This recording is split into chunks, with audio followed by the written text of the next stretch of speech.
I am the CEO's biological father. For the sake of a pretentious coquette, the CEO abandoned his arranged marriage partner at the wedding, shoved his middle-school dropout brother-in-law into the company as vice president, allowed the company to go bankrupt without managing it, spending all his time chasing after his wife. Because of this, the Wang family went bankrupt. As the former head of a trillion-yuan business empire, in my old age I couldn't even afford the fees for a nursing home, because I couldn't hold back my poop and urine. I was slapped wildly by the caregiver and ended up being angered to death alive. When I opened my eyes again, I had been reborn to the very moment when he was about to abandon his fiancée and elope with that pretentious coquette. Silently, I pulled out my phone and called my eldest nephew who had just returned to the country. Do you want a wife? Do you want a company? As long as you say the word, I'll deliver both to you today. Chapter 1. The CEO, dragging along the pretentious coquette, arrogantly declared, "She's the only woman for me. Even if you take the title of Mrs. Wang, you'll never." I rushed onto the stage in a single stride and landed a loud slap across his face.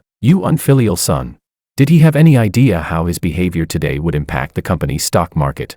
When it comes to harming money, I cannot allow it. Even the CEO's chiseled face couldn't withstand my fists as big as sandbags. Under my pressure, the wedding proceeded smoothly. The pretentious coquette was dragged backstage, with no chance of appearing again during the whole banquet. But when I let my guard down for a moment, he went to trample on his new wife. My heart belongs only to Sophia. After the marriage, you must obediently stay home, take care of my parents, and never bully her. If you ever make her shed a single tear, I will destroy your entire Liu family. Should he even guess why this marriage alliance with the Liu family exists?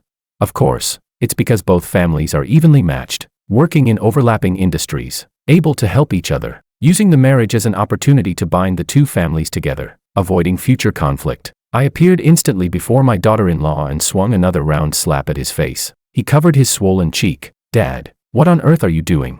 I should be asking you. Willow Liu is getting married, and yet that woman is singing and dancing here. Do you think this is appropriate? And pretentious coquette my ass. What decent and virtuous girl sneaks into someone else's wedding without an invitation, just to steal the groom? My questions grew louder and louder. Hiding behind the CEO, the pretentious coquette finally stepped out. Uncle Wang, everything is my fault. Please don't blame President Wang. I only wanted to see him one last time and say goodbye. I even bought the plane tickets to go abroad. Yes, and they were round-trip tickets for two. The two of them had planned to fly overseas for their honeymoon, blocking all contacts, leaving me, an old retired man, to clean up their mess, and leaving the poor daughter-in-law, who hadn't even received the marriage certificate yet, abandoned at the wedding. Since I had been reborn, how could I not know what schemes they were plotting?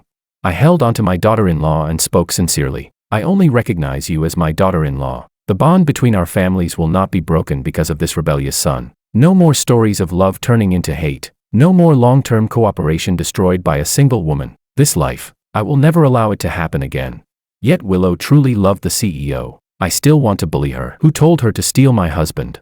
Before the words even fell, the pretentious coquette also received 2 slaps from Willow. Now she looked perfectly symmetrical with the CEO. Fine, fine, fine. The CEO laughed angrily. You asked for this, secretary. From today onward, cut off all financial support to the Liu family. Let's see how long she can keep her pride. So everything I did, everything I said, was all in vain. This group of foolish clowns. Chapter 2. The result of cutting off funds was that the company received a lawyer's letter, facing astronomical penalty fees. In my previous life, he only started all kinds of reckless operations after he had eloped with the pretentious coquette. But now that I stopped his elopement, he began wrecking the company even earlier. Better to have given birth to a pig than to him. Ashamed to face the Liu family. Yet I could not allow our family's relationship to deteriorate. I had the pretentious coquette removed from their bridal home, changed the locks, and handed the only key to my daughter-in-law. Young people's matters are beyond the understanding of an old man like me. But in a marriage, quarrels by the bedside end with reconciliation under the quilt. There's nothing that cannot be overcome. Let him stay here with you. Once you've talked things through, we'll discuss the rest. In my previous life, I was so miserable that I ended up in a nursing home, bullied by caregivers because I couldn't pay the fees. Even when I soiled myself, I was beaten. Reborn. I have come to terms with it all. A real man's got a big butt. If you caused the mess, you go clean it up. It's better for my son to please his wife than for me to swallow my pride and beg our in-laws. Perhaps in the world of CEO romance stories, love surpasses everything.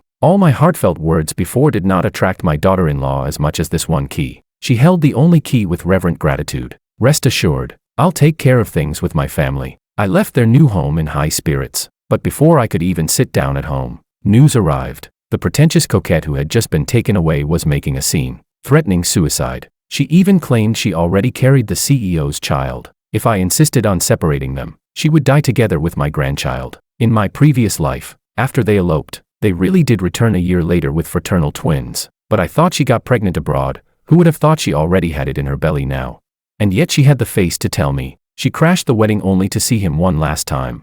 I was so furious I swallowed a quick-acting heart pill. I ordered the secretary to take her for a checkup. For weeks pregnant, an ultrasound revealed 2 fetal heartbeats. They were indeed the fraternal twins from my previous life. But over at the bridal home, my vision darkened again. Relying on another heart pill, I staggered over there. The scene of loving tenderness I had expected was nowhere to be seen. Everything in the room that could be smashed was smashed into pieces. The CEO's face was dark, while my daughter-in-law sat opposite him, silently crying. In shock, I asked what had happened. My daughter-in-law hesitated, words caught in her throat. The CEO, however, wore a look of pride. I'm allergic to any woman other than Sophia. Are you impotent or premature? I wore a troubled expression, carrying the last shred of concern for my own son. Don't conceal your illness. The sooner you get treatment, the sooner you'll recover. Who in their right mind would proudly declare such a thing? Clearly, he was only trying to cover up his own shortcomings. I began to worry whether the twins from my previous life were truly of Wang bloodline. The CEO's face turned gloomy, but he didn't dare lash out at me. He could only dryly insist that his body had no problem. I didn't believe him, and ordered the secretary to take him to the hospital for a full checkup, and while at it, secretly conduct a paternity test. Chapter 3. Whether the children belonged to the CEO or not could be set aside for now. Given the current situation, if things continued this way, it would absolutely turn into enmity, not a marriage alliance. I looked at my daughter-in-law, weeping in grievance. Memories of the tragic outcome from my past life surfaced. In the end, I made a ridiculous yet wise decision. My dear daughter-in-law, I still have several nephews who are outstanding men, paragons of virtue. Why don't you see if any of them suit you? She stopped crying. Her tearful eyes widened in shock as she looked at me. So she still couldn't quite accept such a suggestion. I only wanted to avoid repeating the mistakes of my past life, but perhaps I was being too hasty. Just as I was about to give up, she shyly said, I remember his cousin studied abroad in Germany and just recently finished his program. This time, it was my turn to fall silent. But then I thought of how the CEO had ruined the family business in my previous life, and of the miserable fate I suffered in old age. So I steeled myself. It can be arranged. While I was busily working to find my daughter-in-law a new husband, the pretentious coquette was at the hospital making a scene, declaring she would never have an abortion, and coincidentally ran into the CEO. When the secretary reported this to me, I silently took another heart pill. Who told you to make her have an abortion? I only asked you to confirm whether she was lying. The secretary, suffering in silence, could only mutter bitterly. We explained, but the CEO and that lady didn't believe us. Indeed, they never understood human language. I knew this all too well, so I no longer blamed the secretary. I simply told him to bring them both back. My daughter-in-law had already gone off for a spa treatment, preparing for the upcoming blind date. Now I was left alone. When the CEO returned, he actually sighed in relief, grasped the pretentious coquette's hand, and solemnly declared, Dad, she is carrying my flesh and blood. Please accept her as your daughter-in-law. Willow has already left gracefully, so why make things difficult for her? Once the child is born, you can enjoy your twilight years with grandchildren at your side. Isn't that good? With trembling hands, I pulled out a pen and a check, writing 10 billion on it before signing and pushing it toward them. The pretentious coquette's eyes immediately reddened as she said, with stubborn resolve, no matter how much money you give me, I will never leave him. Please don't try to humiliate me with money. Chapter 4. Take a closer look first. I had signed my name in the payee field. This money, I was asking them for it. Who said I was giving money to them? Since you're dead set on being with this woman, then resign from the company and pay back every cent I've invested in you over the years. After that, however you want to fall in love or play house, it has nothing to do with me. The CEO was in utter disbelief. Dad, when did you become so obsessed with money? Since when has money mattered so much to you? I'm your son, your own flesh and blood. How could you hold this against me?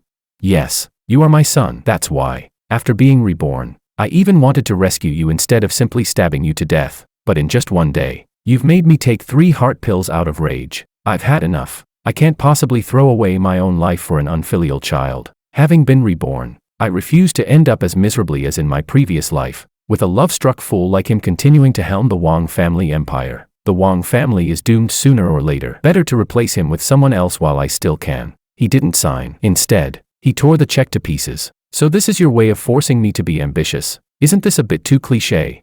My whole life I followed the path you laid out for me. I've always been the most outstanding among my peers. But you never cared whether I was exhausted or not. Only Sophia understands me. Only she truly gets me.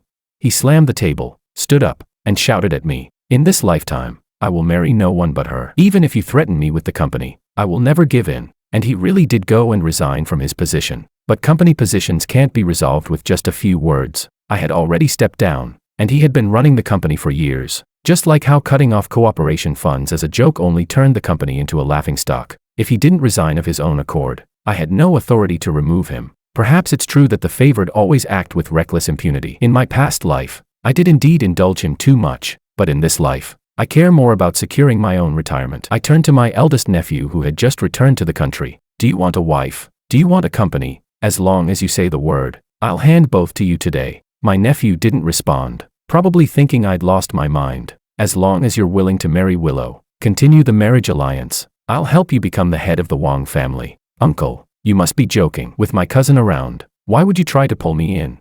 The company doesn't belong to me, nor to our family alone. A trillion-yuan business empire means countless subsidiaries under the group, multiple industries where we lead the market, and millions of employees' livelihoods. It's not just some backdrop that can be discarded because they want to play out their little romance. He may not be my son by blood, but at least a normal man wouldn't deliberately destroy the company. And with the shares in my hand, as long as he runs the company properly, just the dividends alone would be enough for me to live out my old age in peace. Chapter 5. Of course he agreed. Anyone with a brain wouldn't pass up such a golden opportunity. Except for Char Siu, his brain had already been parasitized by a terrifying virus called love, while my eldest nephew gradually took over the company and, at the same time, courted Willow. He moved into the pretentious coquette's shabby 40-square-meter rental, saying he wanted to rebuild from scratch without relying on his family. By the time Willow had shifted her affections and gone to register for marriage with my nephew, the pretentious coquette was already showing her pregnancy. At the earlier prenatal checkup,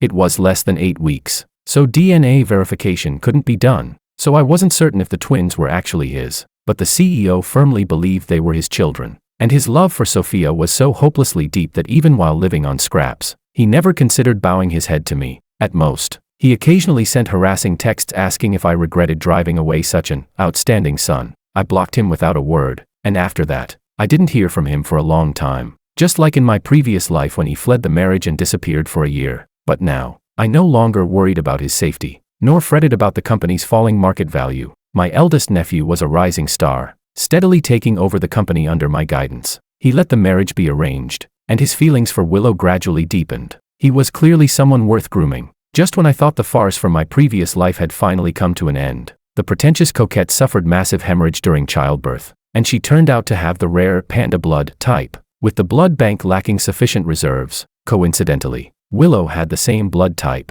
The CEO directly ordered people to drag her over. When I arrived at the scene, I heard him roaring at the doctors, "Draw her blood. Even if you drain every last drop, you must save Sophia for me. If she dies, I'll bury all of you with her."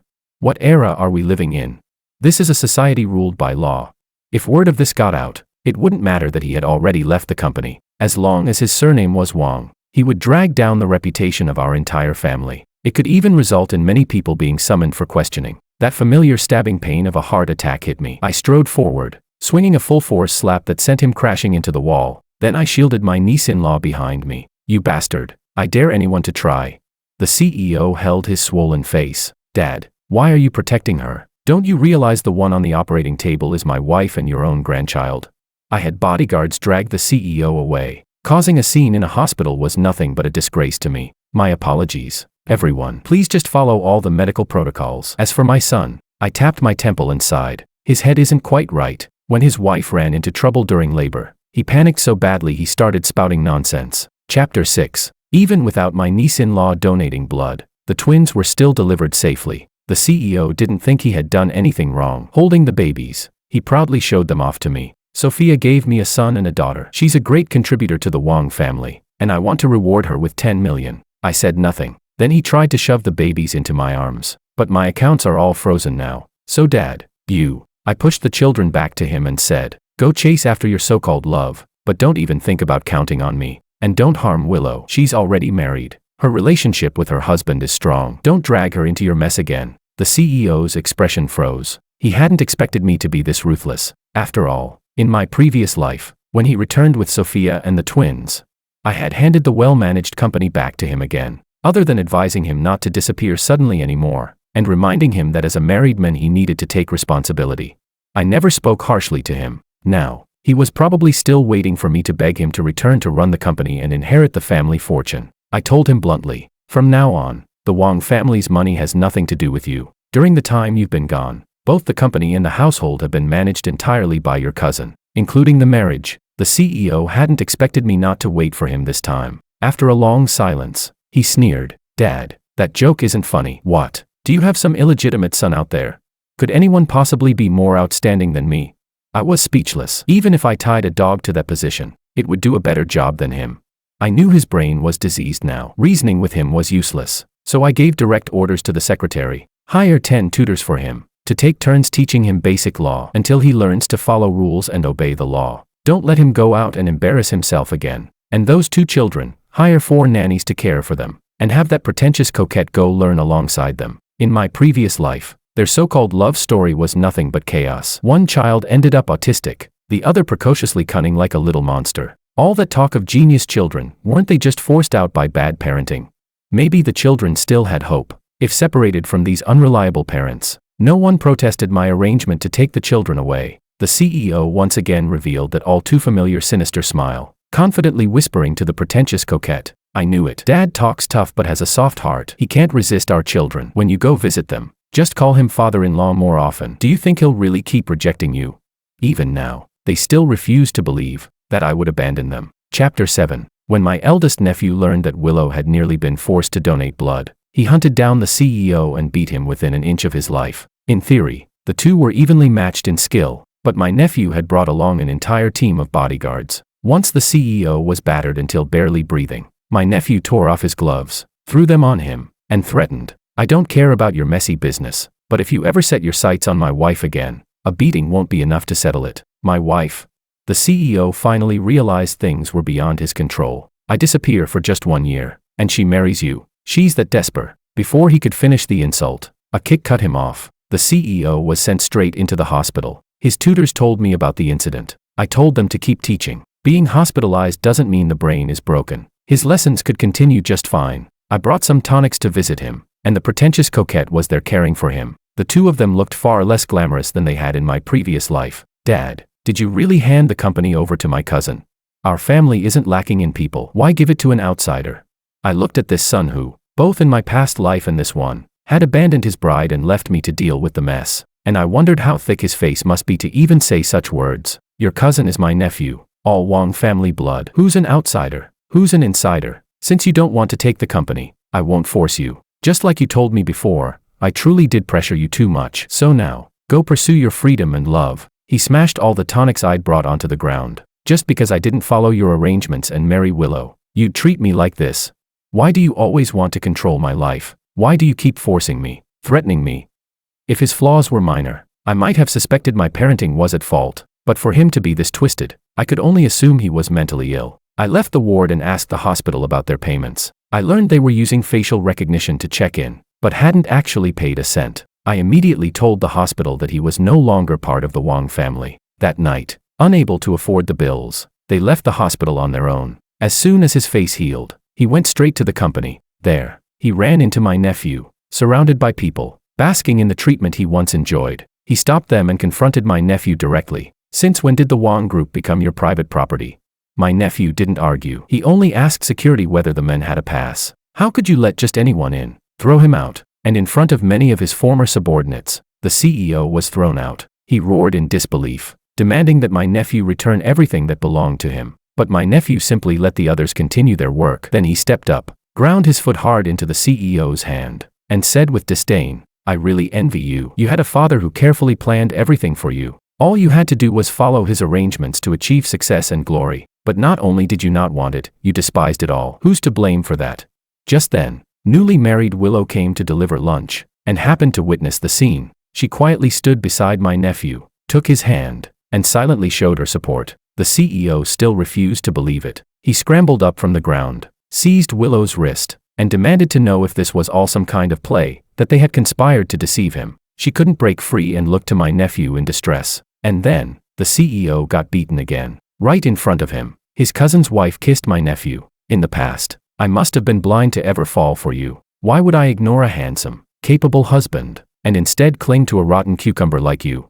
They humiliated the CEO from head to toe, then left together in the executive elevator. Chapter 8. The CEO's belated rebellious phase suddenly ended. Several times he came back, trying to show me his filial piety. Even though he had been kicked out, he never complained, growing braver with each setback, his attitude 1,000 times better than before. In his career as well, he finally lowered himself and was willing to actively attend job interviews. After all, he was an Ivy League graduate, and before falling in love, he had managed the company with ease, without making any major mistakes. Even without my approval, he successfully interviewed for an executive position in a subsidiary. After making some achievements there, he returned to the main company to report. The secretary whispered in my ear, pleading on his behalf. He's still your biological son. Perhaps he was possessed by something when he did those things before. Since he's changed now, why not give him another chance?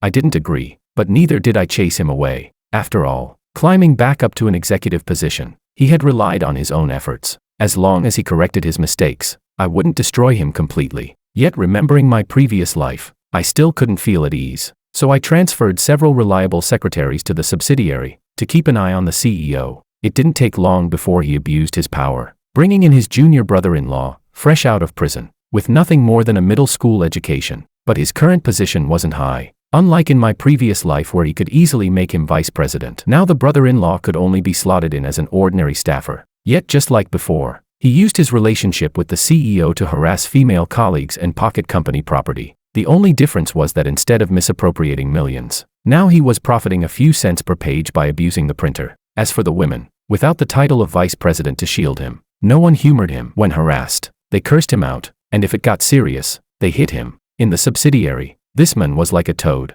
disgusting, but not enough to constitute a crime. I had his actions documented and sent to the CEO. 3 times this happened, and still he did nothing. So I went to him with the files myself. So this is why I've been getting these reports lately. It was your arrangement. Yes, my arrangement. So what do you think after reading them?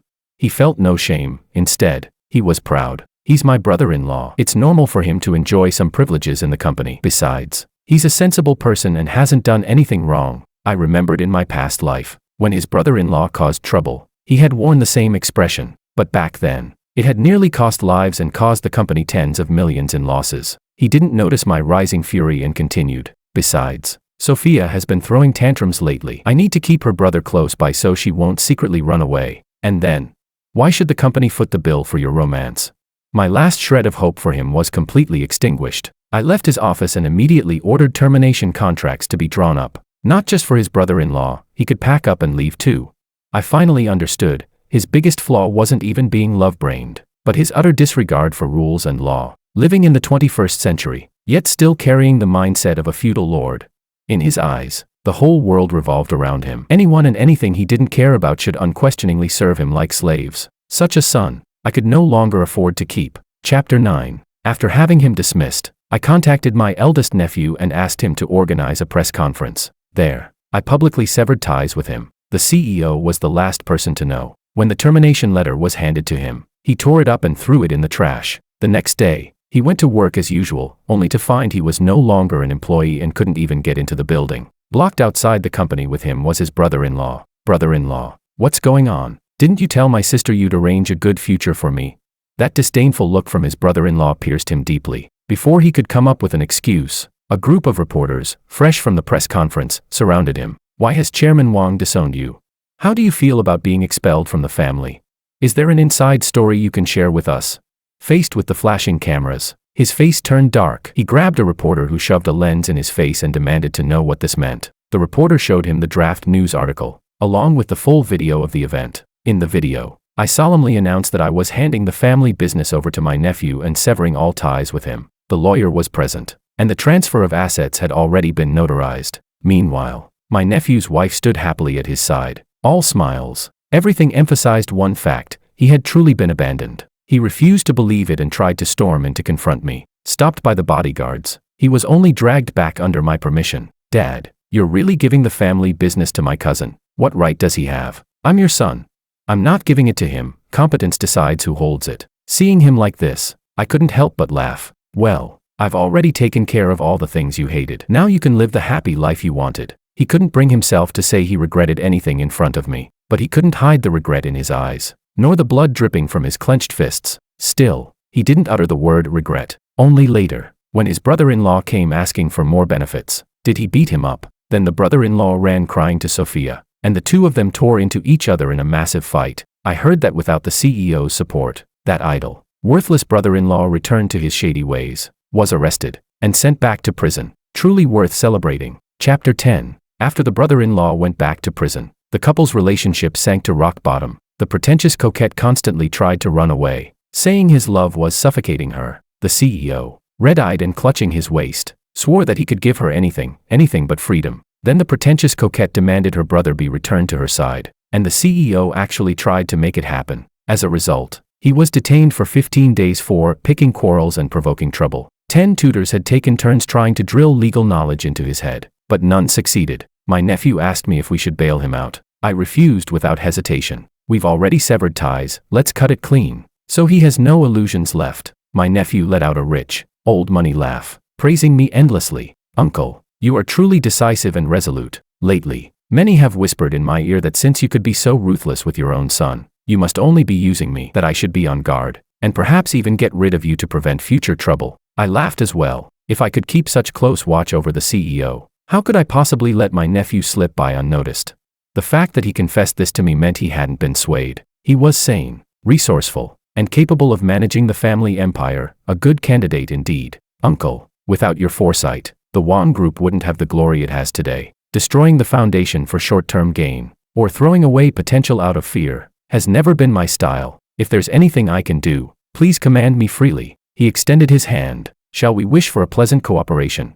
I grasped his hand and calmly acknowledged his suspicion. The future is ever-changing. Let's hope we can find the right path together. Chapter 11. The brilliance of my career could not erase the stain of having such a troublesome son. Their only connection to me now was the 2 children being raised by my side. At just over a year old, the twins were beginning to talk, an age when emotions are most keenly felt. Sophia had 4 visits a month to see them. Each time, a nanny was always present. At first, her behavior seemed normal, but today, when she arrived, she clutched her son and wailed, "Mommy has no one to rely on but you. Baby, you must grow strong quickly, so you can protect Mommy." Through her sobs, she spoke of the CEO's cruelty and neglect, of her own hardships. I rushed over, but before I could say anything, the child burst into hysterical wailing. The startled nanny, who had been dozing off, immediately snatched the child from her arms. On his chubby little arms, several bright red pinch marks stood out. The nanny hurried to soothe him. I ordered the bodyguards to restrain the pretentious coquette and drag her away.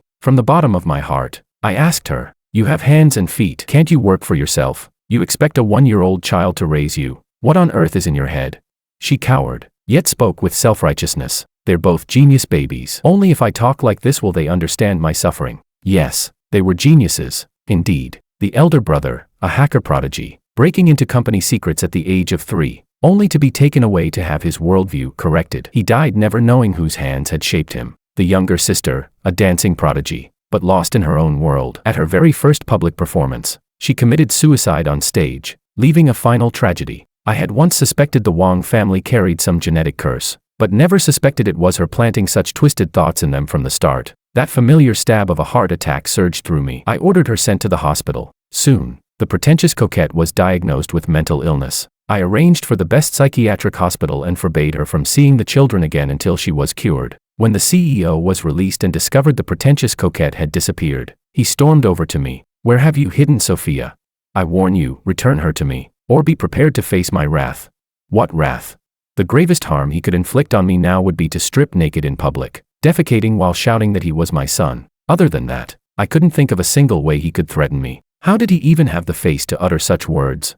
I had no interest in watching him prance around in front of me any longer. I simply said, "I'll send you to see her." Unsurprisingly, the CEO also turned out to be mentally ill. I arranged for him to live next door to the pretentious coquette in the hospital, where the staff happily humored their delusions. For them, going there was like coming home, perhaps even happier than being at home. Maybe this was what it meant to put the right people in the right environment. Relieved, I devoted myself to raising the 2 children. I tried my best to give them a happy, carefree childhood suited to their age. They remained bright and gifted, but not nearly as extreme as in my previous life. At 3 years old, the brother was just learning to play matching games on the computer. The sister, dressed in a tutu, pouted and asked me to take pretty photos of her, living off the monthly company dividends. I finally enjoyed a good life I had never known in my previous lifetime. Chapter 12. When the elder grandson turned 20, he too entered the company as an intern. By then, my eldest nephew and Willow also had children of their own. Yet they both agreed the company's successor should be chosen from the most capable, giving all cousins a fair competition.